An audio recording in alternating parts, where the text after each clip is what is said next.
Hey guys, it's Jane.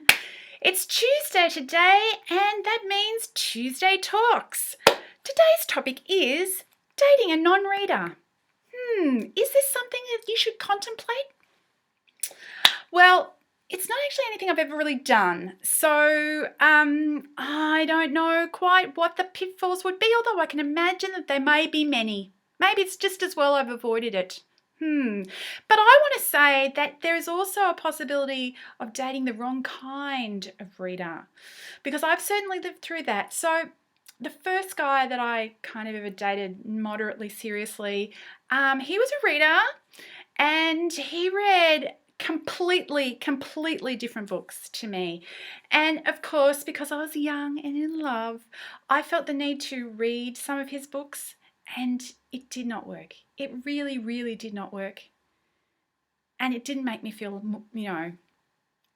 closer to him or think more of him or anything. But yeah, the second guy that I dated, we had almost identical taste in books, and that sounds like it should be a good thing. And I initially, of course, thought it was a very good thing.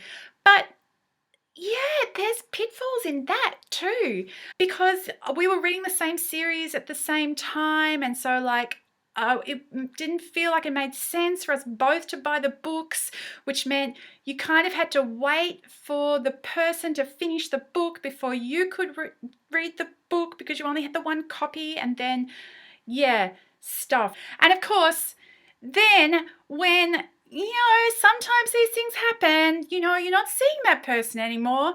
Suddenly you have all these books that remind you strongly of that person, and B, you have like halves of series, or even worse, you don't actually know whose book it is. Is it your book or is it their book? Oh, that's terrible. That's terrible. That's that. You don't need that. With everything else on top, you don't need that. So I say, actually, somebody who reads exactly the same books as you isn't probably not as good either.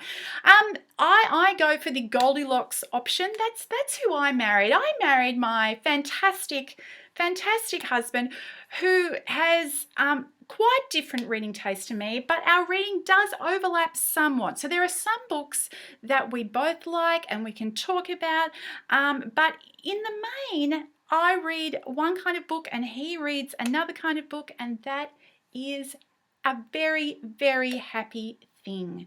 Having said all this, I do believe it can work. It can work. It is possible to push through with a non-reader. My mother, who was a reader, married my father, who was not a reader, and they're still married. So, it can work. What do you think?